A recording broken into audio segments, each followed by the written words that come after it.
right, he's back, baby. National NFL Insider for The Athletic. I didn't waste any time getting straight to the title, puts that big grin on his face. Jeff Howe, your friend and mine. Longtime former Patriots beat writer, as we said, now gone national. And we are going to talk about what stuff is probably, people have wanted for the last 48 hours. Josh McDaniels is back. The Patriots have a defensive coordinator. Oh, yeah, Mike Vrabel was hired as the head coach less than 2 weeks ago. And we'll get into the granular part of that we may or may not have another episode 24 hours after this to really get into Josh's system. What I want to do now is a little bit of both. So to get someone who understands the Patriots, but also has a national perspective, we have Jeff back.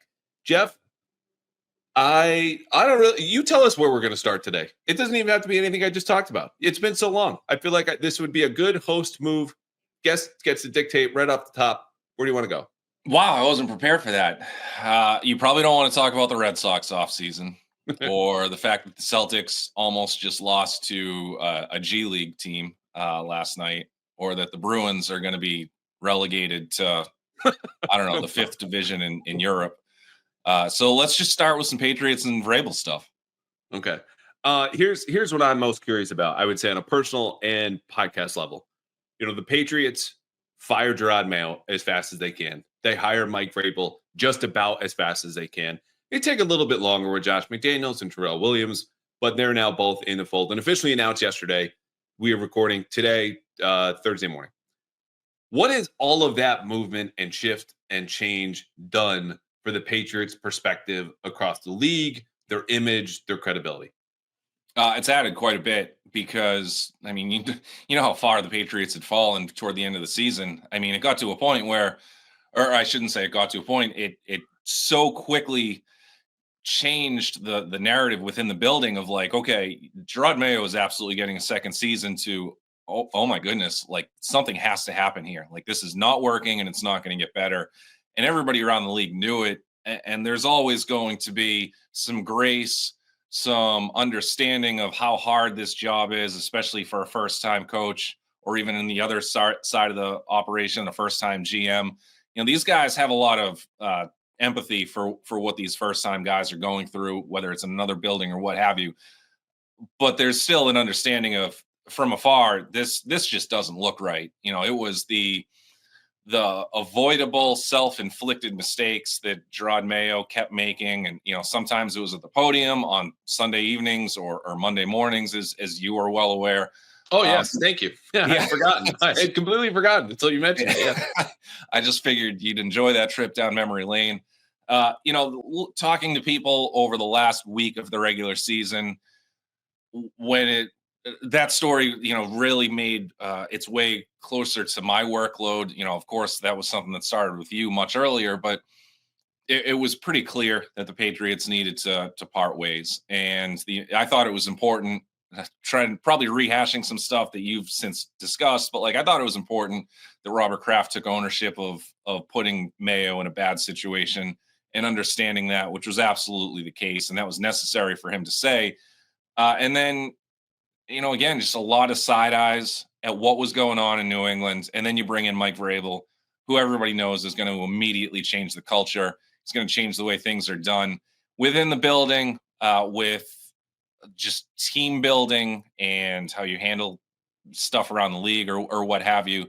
So this is just, it's tough when you are an opponent or it takes two sides to make a deal and all that stuff. Like all these guys in these other buildings have relationships with everybody else around the league, or at least the good ones do. It can be frustrating to deal with a team that really isn't heading in a tangible direction or in a straight line direction, because you don't know what their goals and priorities are. So I think just it was just something where it was a big culture shift.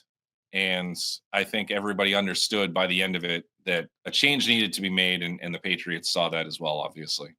And so it was one thing for the Patriots to hire Mike Vrabel, right? Who you mentioned brings instant credibility, winning record as a head coach. Talked a lot about Mike the last couple of weeks. And we'll get straight into Josh here, who they officially hired yesterday and announced, and Tuesday first reported by Kirk Minahan and confirmed by a bunch of other people within the market that, hey, Josh is back. To me, if you set the name and the resume and the history aside, which is obviously all very relevant and important, and you just ask yourself, okay, describe the ideal coach for Drake May going into year two, right? Because this is where the offensive coordinator discussion starts. Who can take care of and develop my quarterback? You would say a guy who's developed quarterbacks before, a guy who's been a coordinator before, and a guy who has shown flexibility and adaptability with his scheme to meet his available roster talent in the modern times. Well, check. Like, that's Josh McDaniels. So I'm high on the McDaniels hire. I've written about it today. Scale of 1 to 10. What would you give it? 10. Absolutely. It's a 10. Just mid-December, I started to hear that really, I mean, and maybe we'll get more into this later, but when McDaniels decided he wasn't going with Belichick to the college side, it was pretty obvious that he was at the hip with Mike Vrabel. And, you need to go through a lot of things before you can make that hire possible. And McDaniels had to kind of do his own thing to understand his options as well. But I thought in terms of who they could bring back or who they could bring in, I mean, McDaniels was priority 1, 2, and 3 because you weren't, I don't think, I think people are looking at Nick Caley with the Rams, obviously a former Patriot. He's not quite yet in that spot where a Kevin O'Connell or a Liam Cohen had been toward the end of their Rams tenures, where it was like, okay, it's 100% their time to be an offensive coordinator. You're not getting that guy, or even, sort of like a Mike McDaniel toward the end of his run with the Niners. Mm-hmm. There wasn't that ready-made coordinator from that style system where you could just plug and play and just say, okay, well, this thing is, you're all of a sudden going to have Rams East out here or Shanahan East out here. So bringing in McDaniels was the absolute best case scenario. And I think it's important to differentiate this year's search from last year's search and say, okay, well, I understand the skepticism. And that was my big critique last year too. And I don't want people to think I'm a hypocrite for this because, I did think that hiring Mayo was a good decision. I didn't like the process. So I'm fine taking the loss on the Mayo hire, but I was sitting here with you probably a year ago saying they owed it to themselves to have a much more thorough process. And that was before I recognized that, okay, they had the clause in the contract that Mayo was going to be the successor. The process wasn't good. I understood why they made the hire. This year, it's not like Kraft is saying, I'm going to go back to my old friends and get Vrabel and McDaniels. Now, you could say part of that is true with Vrabel, but I don't think that's the case with McDaniels. I think McDaniels truly was, you take out his history as it relates to the organization and the colors that he's worn over the course of the majority of his career. You take all that out, he was still the best man for this job, in my opinion. Yeah, and the point about the market and who else you could have hired is a really good one because people experience this and we all know it, whether it's a draft or free agency, you're like, oh, you got to take a quarterback. Okay, well, who's available? Like if you don't have great options, maybe you need to move elsewhere. And so with Josh McDaniels, you could tell me, oh, I don't want Josh and I didn't like his play calling. That's fine. I'm not telling you how you need to feel. But I would ask, who did you want to hire in his place? Because to your point, there are not all of these hotshot new, whether they're from a McVay system or Shanahan or Kevin O'Connell around. And the one that has supposedly risen up the ranks, Grant Udinski, 28 years old, interviewed on Sunday. And this is a guy who had only been with the Vikings now for 3 years. In the first one, he was assistant to the head coach. He was the Dwight Schrute of special projects for Kevin O'Connell. Like, that's not a guy, in my opinion, even if he is going to be the Theo Epstein of offensive coordinators, maybe gets hired later this cycle or next year. Like, congrats to him. He might be a genius. All the best. Right now, for what the Patriots need, is not an up-and-comer. You dealt with all of that inexperience, a head coach and defensive coordinator and GM, and to some degree, offensive coordinator with the play calling all last year. You saw how that went. So this is not just doing the opposite of that. It's realizing that when you bring in names like Mike Vrabel and Josh McDaniels, there's a credibility from the outside, but there's also a sense of, I have all the answers on the inside, because this is my favorite stat inspired by a longtime listener, Carlos, of the experience that Vrabel and McDaniels had in their respective roles coming into this job. Okay, a year ago, your head coach, offensive and defensive coordinators had a combined 19 years of experience in those roles. Okay. Mike Vrabel and Josh McDaniels topped that alone, forgetting Terrell Williams, who's going to be a first-time NFL coordinator this upcoming season. And together, when you take all of their coaching experience, that's 45 years. So what this says is, Drake May, if you have a question, there's going to be an answer. and there are going to be people that they surround him with and the rest of the offense that are just a little bit more adultish in the room. So to me, I don't know if he was a 10, certainly a 9 or higher is where I'm going with this with Josh McDaniels for all of that we just kind of laid out. Yeah, I think I say 10 because I like the hire. I like the credentials. I like what he's done. But it was also I just go back to the fact that he was their best option. It wasn't like you weren't going to convince Ben Johnson to come be the offensive, like, rules aside, Ben Johnson wasn't coming to be your offensive coordinator.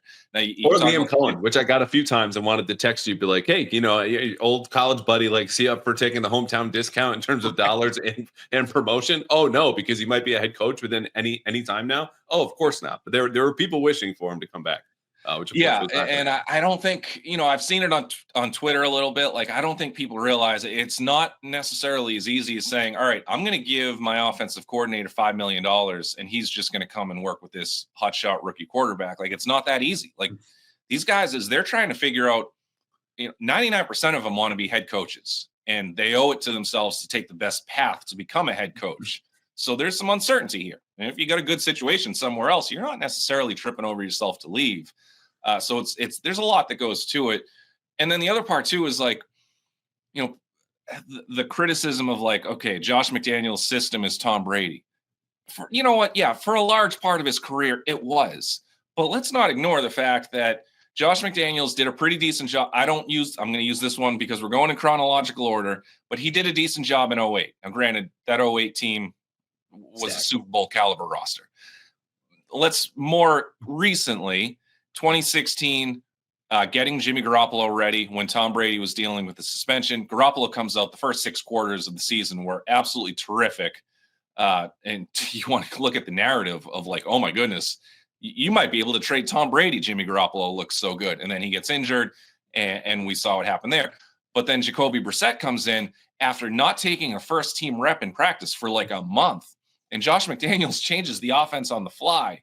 You look at 2020, where McDaniels reshaped the offense again. Remember, added some go-go stuff from Brennan Marion's offense. And, the new Sacramento State head coach. Does a lot backfield stuff, like weird staggered, and you got all the QB option stuff, like going on. Yeah, does the Cam Newton stuff. Totally gets Mac Jones ready. Mac Jones had his best season of his career with McDaniels. So this is a guy who, it's not necessarily the scheme. This is, and yeah, he has a scheme. Everybody has a scheme. But McDaniels is really good at formulating the scheme around the players. You talk about plays, not players, and that whole cliche.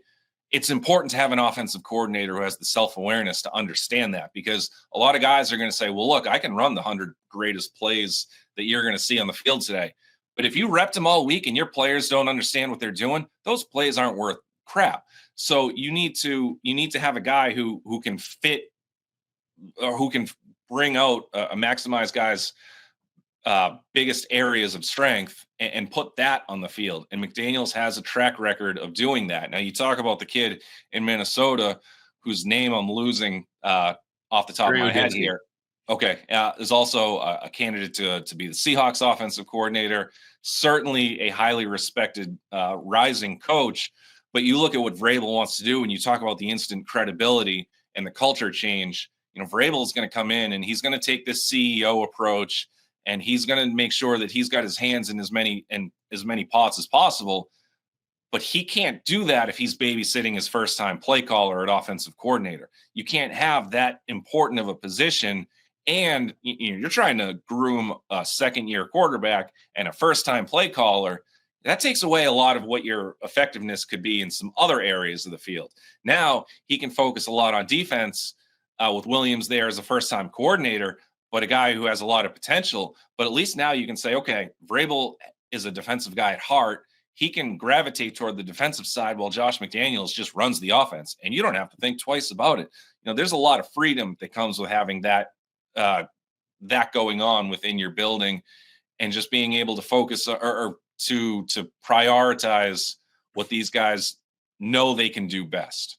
Well, and let's be clear too about what has been the ball and chain around the Patriots' ankle for the last 3 years that sunk them in 3 consecutive seasons. It's been bad coaching and worse offense. The Matt Patricia experiment, the dysfunctional staff Belichick stitched around Bill O'Brien, who, again, hand up his hire I was praising, as I think this brings credibility and stability and just some, someone who knows what they're doing in 2023, but no one around him knew what that was going to do because Belichick handpicked his assistants from all different places around the world. And then last year, Alex Van Pelt and his group, even though it was a much bigger staff, was hardly an upgrade over that 2023 offense. So with McDaniels, who left and started this kind of cascade of just failure on the offensive side of the ball, like that year in 2021, I think it's important to remember, like, they were 6th in scoring. They were top 10 by success rate, EPA per play, all these advanced metrics. Mac Jones was a rookie quarterback.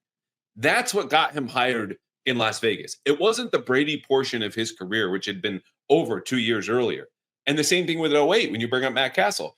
That's what got him hired finally to a head coaching job. It wasn't the coaching he had done with Brady. So when you go, what has he done without Tom Brady? Well, we just kind of outlined that, but he's gotten 2 head coaching jobs. Now, the follow-up point would be, well, how'd that go, Callahan? And I'd be like, oh, they sucked. He was bad. He was very bad. And I've made this analogy plenty of times of, if you're a head coach, you're a principal of a high school. If you're an offensive or defensive coordinator, you're a department head. You do the hands-on teaching. You set the coursework for the rest of the department and how you're going to proceed. Josh McDaniels sucks as a principal. Can't run the whole show. Doesn't work. But when he's hands-on teaching, that man can spin some Shakespeare. So to me, it's not only just understanding how and why he got to those different positions and also what happened with a little bit more context. It's a great fit locally, his skill set, the experience. Like I said, 14 years for him already as an offensive coordinator. You're not going to find that with guys who are on the market and have been successful before. 6 years for Mike Vrabel. Like, there's just everything has what I call the baseline competency that, okay, this is the floor now. Before it was way down below, as we all found out together, okay? This Patriots team is not going to have as many turnovers or penalties or just slap on the forehead kind of mistakes that you have moving forward. Now, to spin this forward, you and I both know Josh has remained local since getting fired in Las Vegas almost 18 months ago. Have you heard anything else about what he might do to kind of spin this forward or adjust his offense or tweak any part of his kind of approach here? Not anything like X's and O's or technical wise. I just know that, yeah, I mean, he kept his roots in the New England area, and that's why this was viewed. I mean, I talked to people who are familiar with the situation, again, going back a month plus at this point. And not only, I had somebody who told me pretty early, somebody, again, very familiar with the situation, like, I'd bet on McDaniels getting this job. But then there was also a bit of a sentimentality aspect of it too, where it was like, people were really hoping that McDaniels was going to get this job. They knew he wanted it. They knew what the area has meant to him and his family. There's a big part of that too. And I can understand, people might roll their eyes at this portion of it. I don't care, because I'm saying it because it's important, because I've heard it time and again from a lot of different people. The family aspect matters. And when you are moving around, or when you've been fired, or when you've been publicly shamed, or what have you, there's a part that just, you want your family to have some peace. And this area represents that for McDaniels, and what this area has meant to, again, his family, the extension of who he is as a person. So there's a lot of reasons to like why this was happening. And I'm not saying Robert Kraft needed to hire McDaniels so his family could be happy. I know how certain things can get kind of taken and twisted. I'm not saying it because of that. But there's a lot of stuff too, and I kind of want to back up too. There's one part that is important, and I wanted to mention it. Maybe we were going to get to this later, but I didn't want this to like escape my big, dumb, smooth brain here. Hey, I'm the one with the smooth brain. Let's not get that twisted over here. Well, for like 6 months out of the year, I do too. That's true. Today we've let it go. The biggest criticism I heard of Mayo and just his inexperience with the job is that as he was coming up as a position coach and wasn't quite to the level of a coordinator, because he wasn't really calling the plays or installing the defense, he wasn't really involved in building the week-to-week game plan as a position coach with Belichick's staff. So when he took over as a head coach, he wasn't really at the point, he didn't have the fundamental or the foundational experience of, okay, this is how we install the game. This is how we started on Monday. This is how we progress it on Tuesday and kind of build at it throughout the week.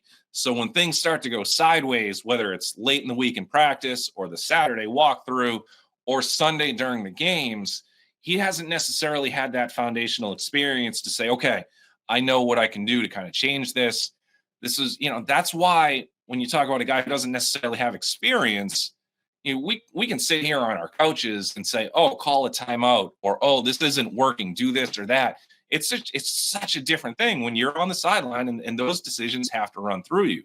Now you look at Vrabel and McDaniels, and those guys are going to sit there and say, not only have they done it as head coaches, as coordinators, not only do they have extensive histories as successful positional coaches in various backgrounds, these guys have done all of the foundational game planning work that is going to be important for them to kind of get through the week and just to kind of manage things at a level that had eroded to a great deal last season.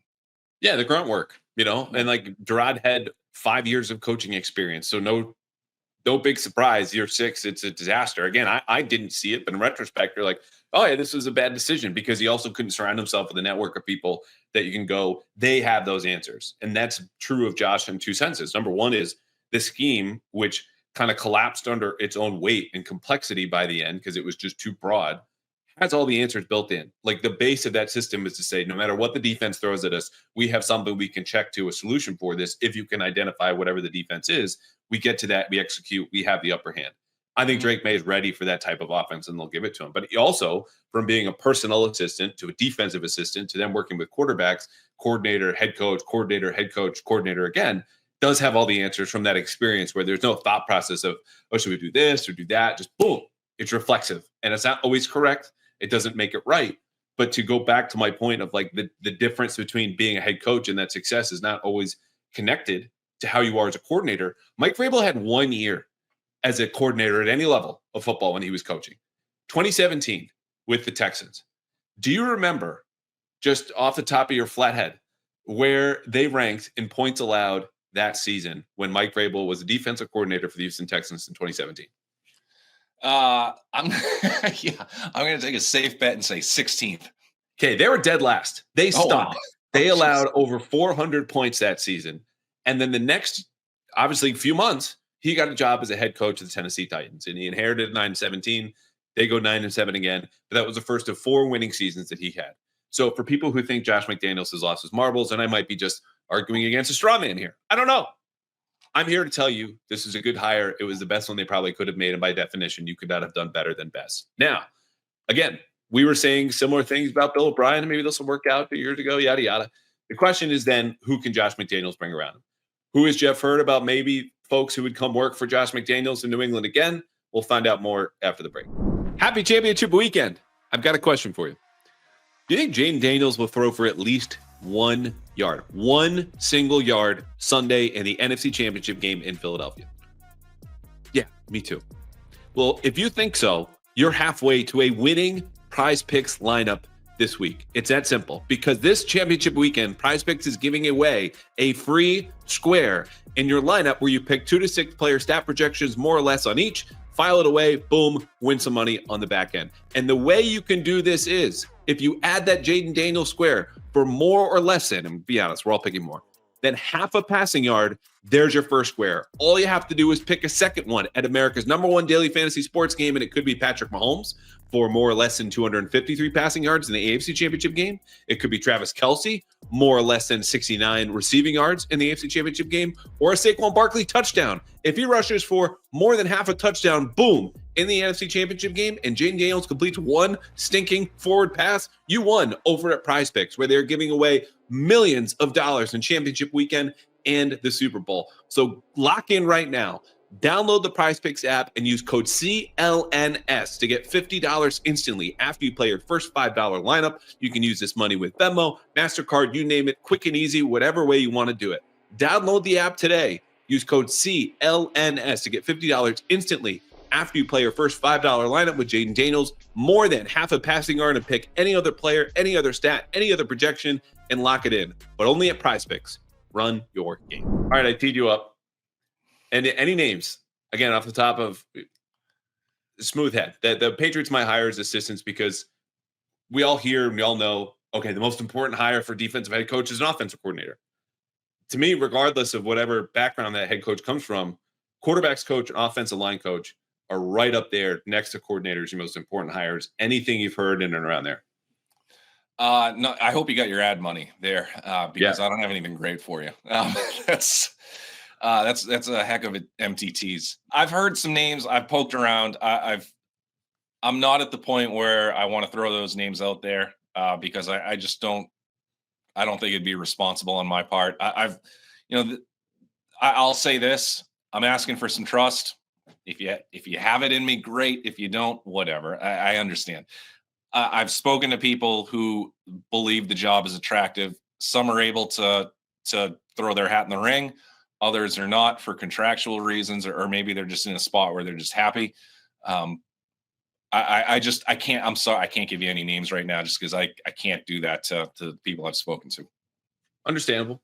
Um, I would say this as they build out their offensive line coach and quarterbacks room, they might not hire an official quarterbacks coach because we know Josh has often functioned as his own quarterbacks coach as a coordinator. I don't think there's any issue with that. And my understanding was last week, because I've said here in other places, that the next offensive coordinator, now obviously Josh, will be able to kind of fill out his own staff. Thomas Brown is a name that is new, which you don't hear a whole lot of new names in New England. Again, look at the head coach of the last two tries and his now new offensive coordinator for Mike Vrabel, very familiar faces. Thomas Brown is a guy who's been a highly successful running backs coach, college level, NFL, rose rapidly up with Sean McVay.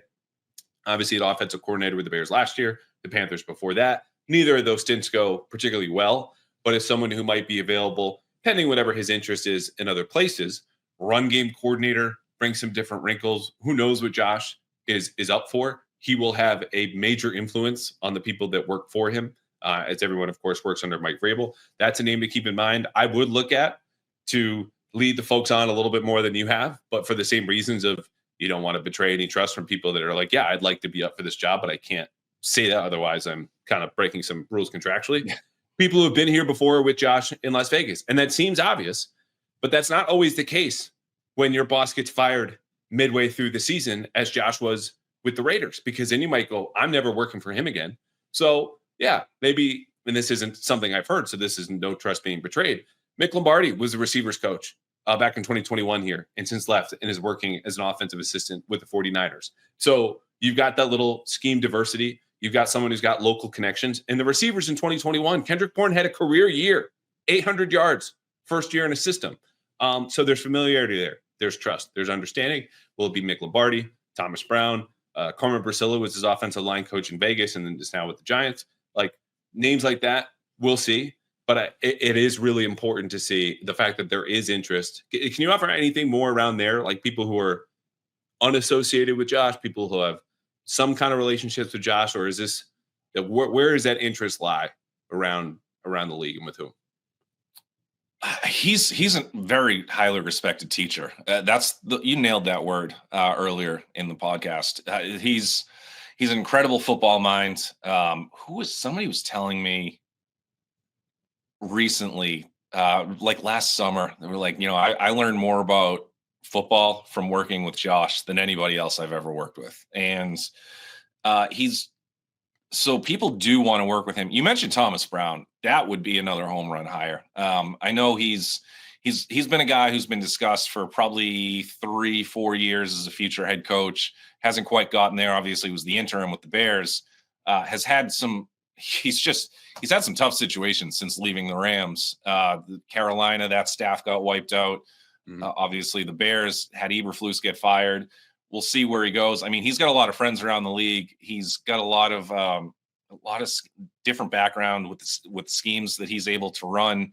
But yeah, like you said, like if McDaniels could bring him in, that would be a huge get, because this is a guy who, he's a very, very well-respected coach, communicator, teacher. And, if they were to somehow pull off Thomas Brown, that would be a big time get. I don't know if he's going to get a coordinator shot.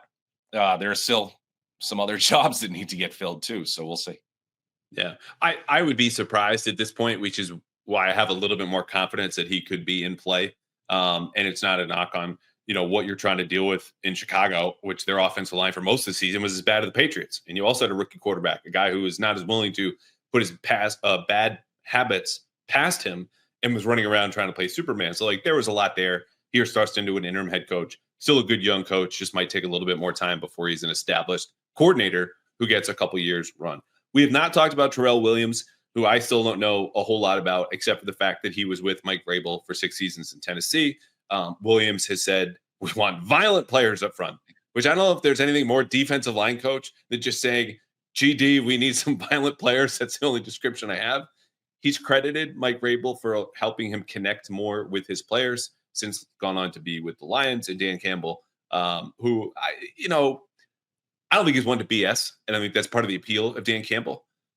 But when he says, I think Terrell Williams is the best defensive line coach in the league, I don't know what else you would say about the guy you hired to be your defensive line coach. So I'd say I'm pretty confident Terrell Williams is up there. You can also look at Jeffrey Simmons and Aiden Hutchinson and McNeil and all these guys. But the point is, he's well respected. He's been around. He's been in the NFL since 2012. Also worked with the Raiders and the Dolphins. Is there anything to add there? And then we'll get to Mike Vrabel stories. We got a mailbag. Yeah. No, I would just add just a little bit, the story that you tweeted out yesterday, just the violence quote. I mean, that was perfect. You couple that with the fact that he's coaching for Dan Campbell as he's saying that. And it's like, oh, these guys were made for each other. But I think there's a lot of similarities between the way that Dan Campbell and Mike Vrabel like to go about their business that I think Williams is going to fit well with Vrabel too. He already has fit well with Vrabel, excuse me. But he will continue to fit well with Vrabel. And I think, look, that's interesting. As you're a defensive line coach, you have your hand in a lot of the front seven. Now he's going to have to be able to expand his reach into kind of the back five or the secondary, of course. There's going to be a learning curve. But again, I think it goes back to our previous point. Vrabel doesn't have to babysit anybody on offense. So he can help Williams kind of grow into his role because Vrabel has done it too. I just remember actually kind of not necessarily full circle because I'm not on the Pats beat anymore. But the very first story I wrote after Nesson hired me to cover the Patriots for $25 a week back in 2009 was that the Patriots traded Mike Vrabel and Matt Castle to the Chiefs. So I remember, I was around the locker room a little bit as I was a freelancer for the Boston Metro and some other places in from 06 to 08, very sporadically. But I remember Vrabel and just how respected he was from his teammates, and remember the teammates in that era, and the coaching staff, which was a veteran coaching staff, and just how much Vrabel knew the playbook. Like he was said at that time to know the playbook better than any player Belichick had ever had. Now you can since throw Hightower, McCourty, Mayo into that mix as well. Now, obviously, one thing doesn't necessarily lead to coaching success, at least right away. But this is Vrabel's knowledge, institutional knowledge. I don't even know whatever. I've gotten so far into a tangent. I don't even remember what my point was anymore. Mike Vrabel smart, says Jeff. And my big, stupid, smooth brain. Well, here's the thing. I want to ask you one thing, and then you got to visit with him in Tennessee as part of these training camp tours that no one else in this podcast is definitely jealous of at all. And I want to bring people in the room. You're sitting across from Mike, or you have different interactions. And look, from our conversations, sometimes not all of these are good. So it's not just to say that every coach you meet with is the smartest, greatest, best coach, ever. I think obviously Mike has established himself as a good coach, but before we get to that personal experience, what do you think in the, 2 weeks now, basically since he's been hired, that has been overlooked about Vrabel or the changes that are coming in New England, or just under discussed, again, either about him individually or his impact here soon to be felt in Foxborough? I think the intangibles are going to be a whole lot stronger. I don't want to keep using the same buzzwords that we've all kind of thrown out there over the last couple of weeks, but I just think, the biggest thing that was missing, and I know we talked about this before last season, it would have been a win for the Patriots last season if Drake May developed, which he did, and the team was playing hard, respectable football, especially late in the year. And I know the big example I kept comparing them to was the 23 Cardinals. The Cardinals weren't good in 23, but they played hard. They were scheme sound, and they at least built some momentum toward 24.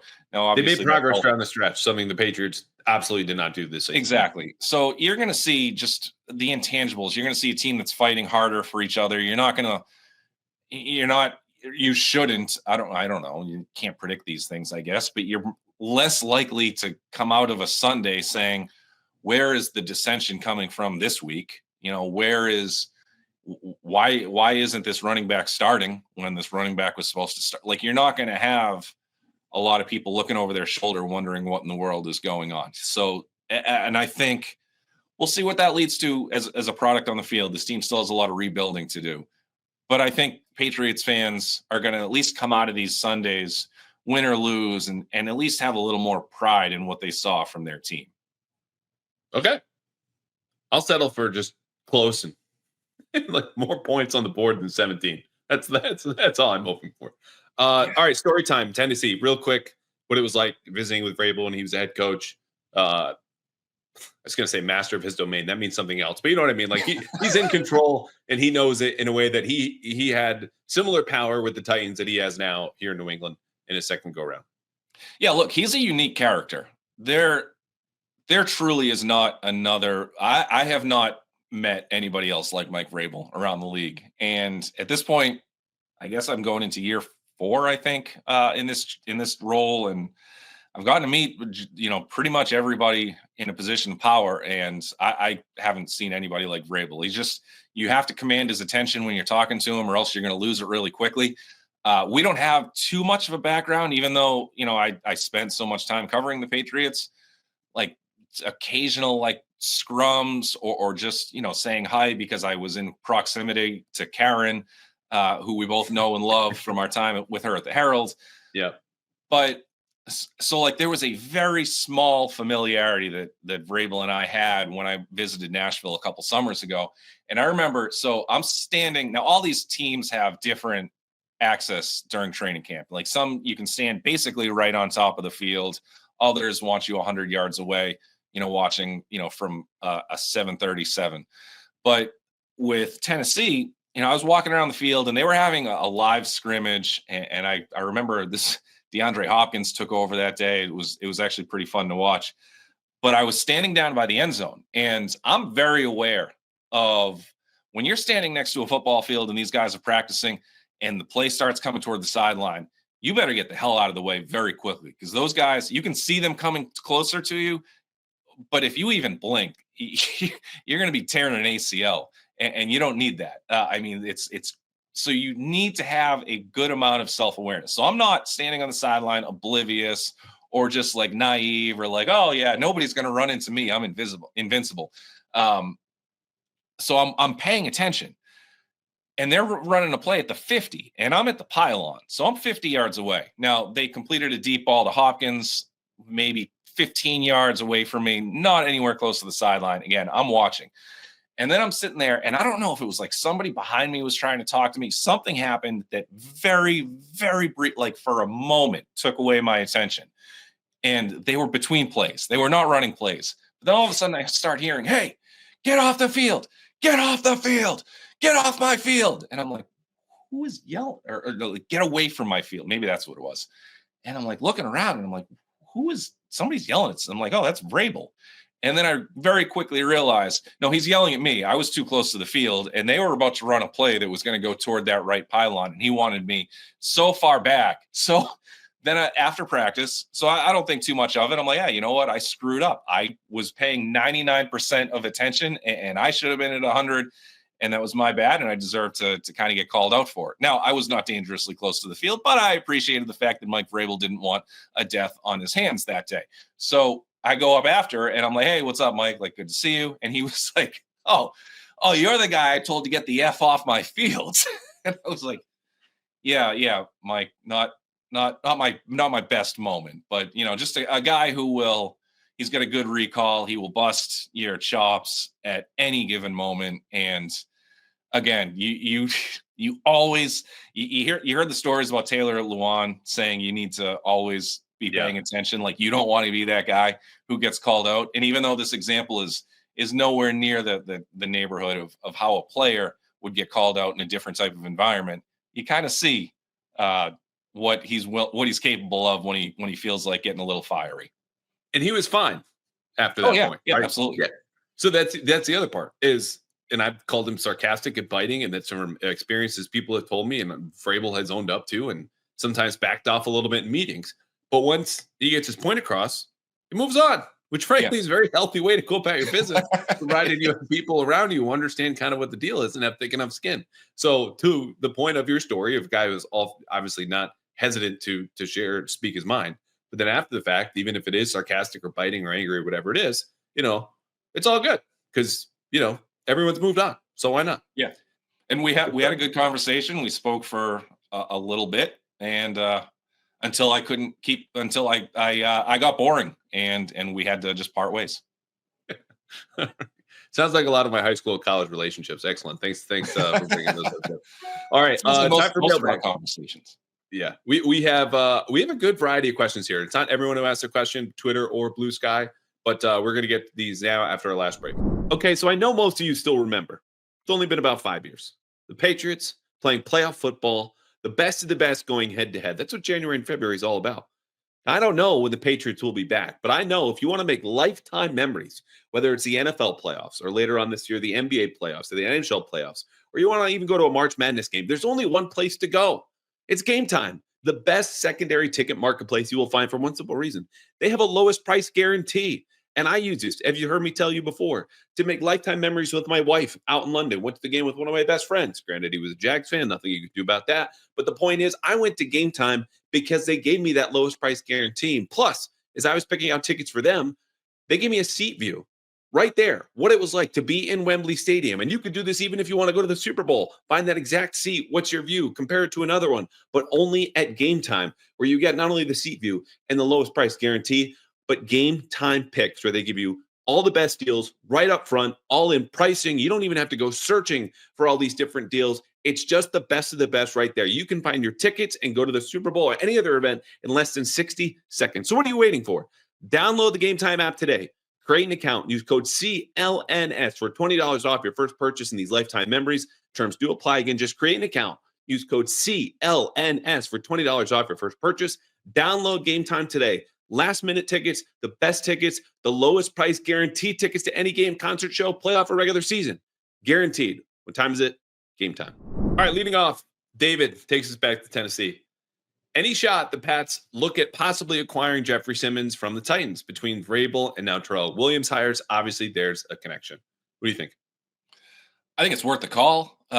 If I'm Tennessee, I mean, he's one of the very few foundational pieces you have. So I don't know why they would give him up, but it's still an excellent player. The Patriots are in need of excellent players. So it makes a whole lot of sense. And if that's somebody Vrabel wants to keep working with, yeah, absolutely make the call. But again, if I'm Tennessee, unless he looks much more or much closer to the back nine than we are seeing from afar, I don't know why you would give him up. And if you're the Patriots, for anything less than like a second round pick, and I wouldn't give up 35 or 36 to get him. So Jeffrey Simmons is 27. He's under contract through 2027. So this is a real asset. Like, forget that the guy is a perennial, Pro Bowl caliber, if not actual Pro Bowler, sometimes all pro player. He's in the prime of his career. You've got him under control for the next 3 seasons. That's a guy you should go after. It's funny you mentioned a second round pick. That's the thing that came to mind to me too, that I would be palatable with, or be palatable for me if I was the Patriots. Now, granted, this is also a team that cannot really afford to part with any kind of draft picks. But if you were going to, as a rebuilding team, blue chip player who immediately plugs a hole in and is familiar with the system and you're familiar with, so there's really no risk of this kind of adjustment period. Jeffrey Simmons is it. Like that's a guy when you look at needs, and we're going to talk a lot about the pass rush. I wrote about this the other day. It's not just on the edge. Like Devon Godchaux was your only consistent defensive tackle, and you cross your fingers and toes and everything else at Christian Barmore will obviously be okay with the blood clots. That's the starting point, his health. If he's not, you need as much help as anyone in the league at defensive tackle, because even when Godchaux was here, it's pretty inconsistent at the one thing he's good at, which is stopping the run. So Jeffrey Simmons is 3 downs, impact, drawing double teams. You don't even need to take my word for it. You can just think back to that game the Patriots played in Tennessee when he had his way with the Patriots offensive line, granted not a high bar. And it's just a guy every single box you can want. Prime of his career, under contract, familiar, blue chip. That's defensive tackle is as big of any other need. He would fill all that and help out a lot. So yeah, I hope they do make the call. But I would also suspect they don't. The Titans are not going to only hear from the Patriots about it. Right. And my concern would be like, let's say, if your dream scenario, you get Abdul Carter at 4, and you're going to add some pieces in free agency on the offensive line. But like, if you get Carter at 4, you use your second pick on another defensive lineman in a Simmons trade, hypothetically, where's the future of the offensive line coming from? And I'm not saying like last year's draft, I think people are overreacting to the fact that they didn't get an offensive lineman early enough, because there quite frankly weren't any. Like, just because you drafted an offensive lineman instead of Jalen Polk doesn't mean that offensive lineman was going to be good, because the evidence has shown us that they really weren't. There's a couple diamonds in the rough later in the draft, but like, you even looking at this draft, like, I don't think there's a top 5 offensive lineman in this class, not by merit. Now there might be a point where the need exceeds the talent that's available, but it's just a tough run on offensive linemen. So I don't know, like, yeah, you can solve some things in free agency, but at some point you need to start adding some blue chip prospects. So it's like, I think you got to do everything possible to get Hunter or Carter at 4, assuming there's 2 quarterbacks who are going before you. And then with the second pick, like, I think that would be not a gross mismanagement of assets, but it certainly wouldn't be an ideal management of assets. For a second round pick? Yeah. Just because, again, now I have not, look, I've tried to study or get an understanding of how the top 10 to maybe 12 picks of the draft will go, just in terms of what these offensive linemen are looking like. I don't have a great, I'm not Dane Brugler right now. I don't know who's in the offensive line category in the 30s, like, and how good of a prospect you're going to get. If I find out like right after this that like you're not getting a good offensive lineman in the 30s, then sure, you know what, pony up that 36th pick or wherever they are to try to get Simmons from Tennessee.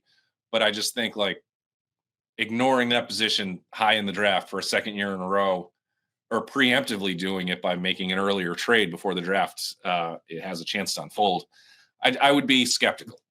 Yeah, a couple of things on this. Number one, because these are players that I argued for at the time, like Brandon Coleman, who went to Washington and had been at TCU and played a bunch of different positions and fit all the physical prototypes that the Packers and Elliott Wolf typically use as benchmarks for their offensive linemen, was there a couple picks ahead of Caden Wallace. Roger Rosengarten goes to the Ravens and is starting for them at right tackle, and only really played right tackle. Guys that were available, they could have moved up to go get. You don't have to sit and pick. You can jump ahead for certain guys. There's risk baked into that, but those are players I thought were better than Caden Wallace. I don't know if the Patriots did, but to me would have made better picks. I think there were offensive linemen they could have gotten up and gotten. Granted, that's in the past. And there's so much for the draft. So I want to just stress it's January 23rd, okay?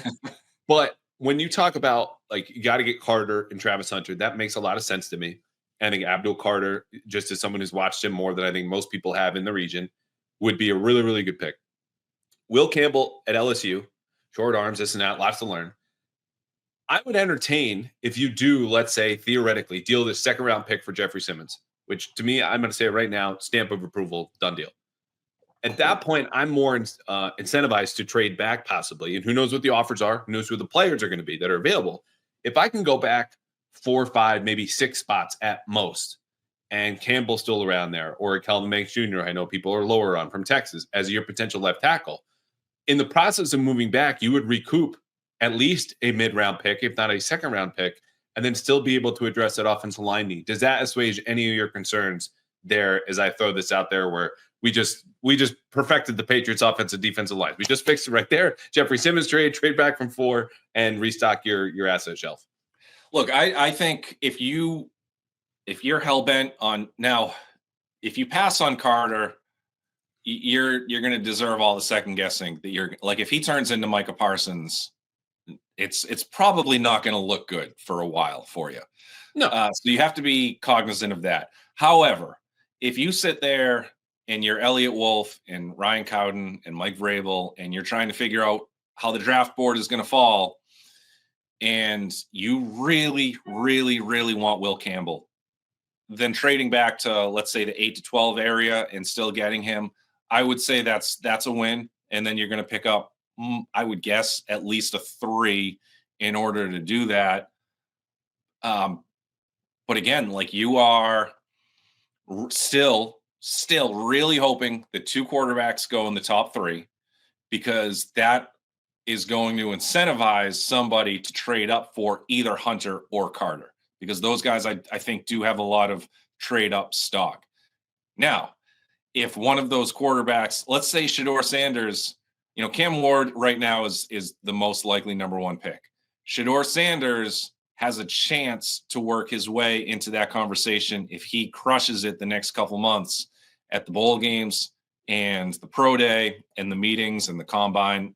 He needs to interview well. And if he does, he's going to get in that mix. If he does not, you're going to see Shedeur Sanders potentially take a pretty big tumble.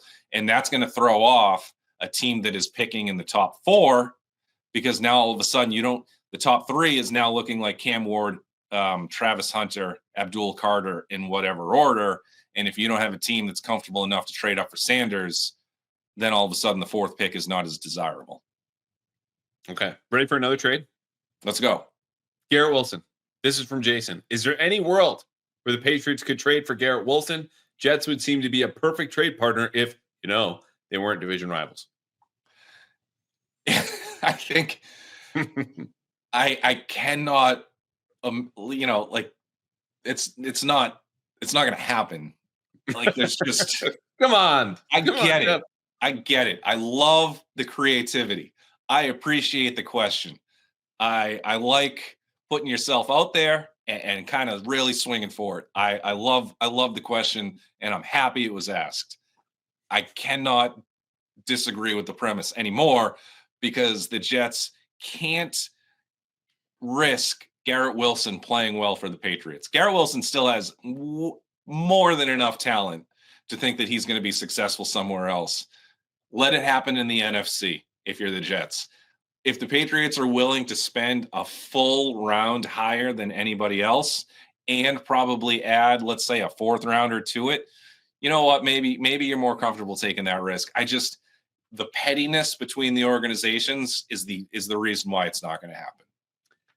And you would think, oh, well, the Jets just got a new head coach. They'll have a new GM soon. Patriots got a new coach. Like, all this is ancient history. Yeah, that's now shared history between Aaron Glenn playing for the Jets and Mike Vrabel playing for the Patriots. Like, that FU, that salt tax is absolutely back, baby. And I'm so here for it. So I'm with you. I don't think this will happen. If the Patriots do or did trade for Garrett Wilson, there would be that FU tax of, like, you got to give us a lot more because you're the Patriots. And I welcome it so much. I hope Aaron Glenn, granted, the Patriots are not the bar to shoot for anymore in the AFC East, but I just need a little bit of salt. I need a little bit of seasoning with my Pats-Jets rivalry. This would certainly add to it, but I think for that reason, it is prohibitive on the front end. Not to mention, if I'm the Jets, like, okay, Garrett Wilson's upset here. Whatever you want, you can stay. Aaron, gone. Devontae Adams, gone with him. We're going to reboot. You do that around young players, young proven players. He's in that category. You are now our focus and our priority, not the quarterback who's off doing God knows what. So I'm with you. And if you wanted to get ahead of the next contract, because they'll have to pick up the 5th-year option here soon, and then you're only under contract for 2 seasons. And if he says I'm not going to extend, yada yada, okay, maybe you do get ahead of it, but they're not there yet. And if they do get there, plenty of other teams will be calling. Mike Vrabel didn't come here to make any friends. He came here to set a different type of tone. He wants everybody to show up and have the same tone. He doesn't want to show up and be like, you know what? It's a new day. Let's be friends with the Jets. Let's see how this works. Like, if you work any farther away from Gillette Stadium than like Rodman Ford, Mike Vrabel probably doesn't want to talk to you. So it's the whole Jets. That's a bummer for me. Like, there's not going to be any. There's no kumbaya at Rodman Ice Arena a little farther away. So the Jets. He's not doing that. All right. Speaking of receivers, and you know this from your time on the beat about the McDaniels offense typically not being rookie receiver friendly, and Brady played a role in that, yada yada. But here's a question from Mark. Quote, does the McDaniels hire effectively reset the receiver room? So guys like Jalen Polk and Javon Baker are back at square one, relearning a more complicated system. Those guys desperately need their, quote, year 2 bump. And now it feels like they're screwed and we need to rely upon veteran free agent targets. Do you buy that? I mean, did they learn their year 1 system? Can we call it year 2? One of them did. Yeah. Look, Baker's playing for his job. You're a 4th round pick. Your scholarship is over in year 2, and it's doubly bad when you've got a new regime. Polk is pretty damn close to the same category, and it's because of the regime. You got a new regime, unless all of a sudden we find out that Elliott Wolf is in total control of the roster, which, I don't expect to happen. Mike Vrabel's going to sit here and say, hey, Jalen, you better make the team because I'm carrying the 5 best. And it's going to sting if you give up, what was it, the guy was the 35th pick in the draft, 34th pick in the draft, whatever he was last year. Back. Yep. People forget that's not great asset management either. But when you've got a new regime, everything's, I think, unless you were a 1st round pick a year earlier, you've got to earn your spot. So this entire receiver group could turn over. Yeah. I'm with you on Baker. I think the conversation starts and stops there. You're a 4th round pick. You had 1 catch. You had as many catches as the starting left tackle did all of last season. That's where you're at. So system or not, that's not on anyone else but Javon Baker to figure there out. Might be the Lions offensive line might have had more catches than Baker. They did. Less. And Jalen Polk had 2 catches, I believe, after Halloween. So I don't put this, and granted, the point being that there's a steeper climb now, uphill. Might be fair or not, but it's more about the climber than the climb for both of those guys. And I think Jalen Polk was dealing with bouts of being too hard on himself, can completely relate to that and understand how it compounds and makes you worse at your job. But that's separate from the system. So whatever the system is or isn't, and there is some reason to be encouraged. Burt Breer from SI is saying that McDaniels went around, visited a bunch of colleges, learned how to simplify a system, just kind of streamline things. Maybe that's good news. I don't think they're just going to suddenly punt in free agency and just be like, we need to sign a bunch of guys because we can't trust them. You would sign them because receiver, as it has been for years, is still a need. And that's not Josh McDaniels' fault. It's the guys who are in that room. All right, 2 more. Graham, who are the players that will benefit most from the new coordinator hires? I can start here because I think you're going to need a second. Yeah. Okay. Keon White, number 1 with a bullet in my mind, is a guy who was asked to be coached hard, thrived, as he put it, under Belichick. And you could look at the stats and be like, yeah, it wasn't that good. His rookie year was better than people see in the traditional box score, in the same way that his second season was worse than when you look at, team high 5 sacks. Okay, Keon White was not that consistent, that good of a performer in his second year. I do think being under a defensive coordinator who was a defensive line coach, one of the best in the league, will help him immediately. When it comes to McDaniels, I do think the veteran receivers in that room, Kendrick Bourne, already mentioned, 800 receiving yards. He's going to come up here in a second, will benefit from Josh McDaniels coming back. And we know is very excited because he tweets almost immediately, he's back. And so there you go. I don't have to answer anymore.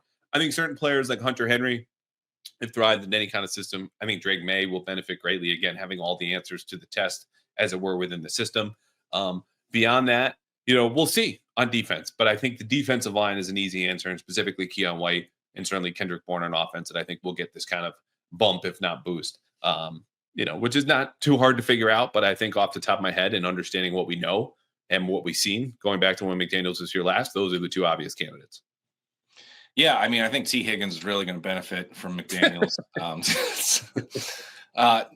Look, I think you look at smart players, so Kendrick Bourne and Hunter Henry. You look at guys who you can rely on to be productive, so those are those 2. And, I mean, Ramondre Stevenson has to bounce back, right? I think, maybe. And then, I was going to say the D-line too, so I'm just stealing all your stuff. What I want to do is hijack the show and ask what in the world happened to Keon White the last couple of weeks of the season. He, I think, had it with the coaching staff, made that clear. Again, talking to our godmother professionally, Karen Gregan, who just opened up. He's like, I don't know about my future. There have to be big changes. And Gerard Mayo was pretty confident that he would walk that back, and then Keon White didn't. So I think the relationship right there is out in the open for everyone to study. And when you don't believe in your boss, you don't believe you're getting better. And he took accountability. He was like, I need to play better. I don't know why I feel so disconnected, but it's on me. And he criticized specifically his own run defense. It's just a guy that versatility, I think, became a curse for him, where you're playing for a team that has so many different holes. And when you're not allowed to kind of stick in one position, and then when you haven't earned a trust to just to be able to take care of being on the edge or an interior rusher, like there's just too many moving parts and not enough answers, and you get caught in the middle. And that's what happened with him. In addition to just some bad plays in his part, some effort related, others technique, and you're just going, this is day one stuff, man. You blew it. But it's just kind of a melting pot of miscues, is what I would say. Gotcha. All right. I lied when I said two more, but this is number one of now finally two more. BJ.com. I do not advise anyone to go visit this website, but this is what the handle was. And this is the question that was asked from BJ.com. Kendrick Bourne seems really happy that McDaniels is back. Yes, established. And he had a career year as offensive coordinator in 2020 when McDaniels was the offensive coordinator in 2021. But is there a chance Bourne doesn't even make the team as the team tries to find better receiver talent? My answer is no. I forgot to look this up. How's the contract? Like, how much would they be out? Very team friendly. He's got 2 years left. They could cut him this summer without much penalty. My answer, in addition to it being a friendly contract and Kendrick being somewhere between a 3 and 4 option at this point in his career, is that last year he's coming off the ACL and he did not participate at all in training camp or the preseason. And you always hear from guys who tear their ACLs. I didn't feel like myself until year 2 post recovery. So that's what is upcoming, in addition to the fact that, like, okay, he's not going to make the team because you brought in T. Higgins and Chris Godwin and McMillan, the kid from Arizona, and yada, yada. Like, it would take just unprecedented amount of movement in the receiver room, a la 2007 with Randy Moss and Dante Stallworth, and even Jabbar Gaffney got to hang around that year, and Wes Welker, obviously, for him to be gone. I just don't think that's going to happen. Yeah, I think it's unlikely, but I wouldn't completely dismiss it just because, like you said, the possibility does exist where they get the high-priced guy in T. Higgins, and then the second-tier guy like a DeAndre Hopkins, or like you said, maybe a Chris Godwin, although I'd be surprised if he left Tampa. And then all of a sudden, let's say you draft a couple guys, or let's say Polk and Booty play really well in training camp, and now all of a sudden you're sitting there and saying, well, Kendrick Bourne doesn't cover punts. He's 4th or 5th on the depth chart. You know, what's truly going to be his role? Like, I don't think that's overly likely, but I wouldn't dismiss that possibility because I don't think it's too far-fetched. Fair enough. All right, this one comes from Andrew on the podcast. Hey, Jeff, pal, any offseason predictions for the Patriots moving forward? You go draft, free agency. We'll get you out on just one prediction. I think this will happen or has a likelihood to happen. You mentioned T. Higgins a couple of times. What do you got? Yeah, I'm going Abdul Carter at 4. Okay. I think that's the play, and I think that's going to be a Vrabel type of guy. And I mean, I'm not ready to go all the way onto this, but I'm gonna let some words filter out of the. Like, I remember looking at Micah Parsons before his draft and saying that is a guy who, if it all really comes together, you can see before he even has a hat to wear from an NFL team, this is a guy with Hall of Fame potential. I think Abdul Carter is close to that, and I want to learn more. I still have a lot of people to talk to about him. I want to make sure I understand the off-field stuff as well as we all kind of know what he is on the field at this point. But man, if you get, like, I know it sucks for the Patriots to lose that number 1 pick and not to be able to trade that out and get a bounty of future picks. Like, that sucks. Yep. But if you wind up with Abdul Carter either way, like, you're going to be all right. Yeah. All right. I didn't know you had a number 11 jersey on underneath it, the blue flight. Man, I might take one after that pitch. I'm excited. Jeff Howe, read him The Athletic. Follow him on X, Twitter, wherever else he is. We will obviously have you back. You're going to Senior Bowl, yeah? I am. Yeah, I'll be there for 3 nights. Is Abdul going to be there? Or are you going to is he going to file a restraining order? Do you think anybody's I hope not. I'm trying to. I need to learn more about him. It's going to be hard to do that from afar. I don't know if you need to learn more about him. I think you know enough. But look, always appreciate the time, man, the perspective, the intel, everything. It's good just to hang with you and see your face. And I don't know. I feel like if I say anything more nice, you deserve to dunk on me. So I'll leave it at that. But always appreciate it, my man. Of course, always appreciate the invite. It's always a good time. And I'm going to keep saying always, always, always.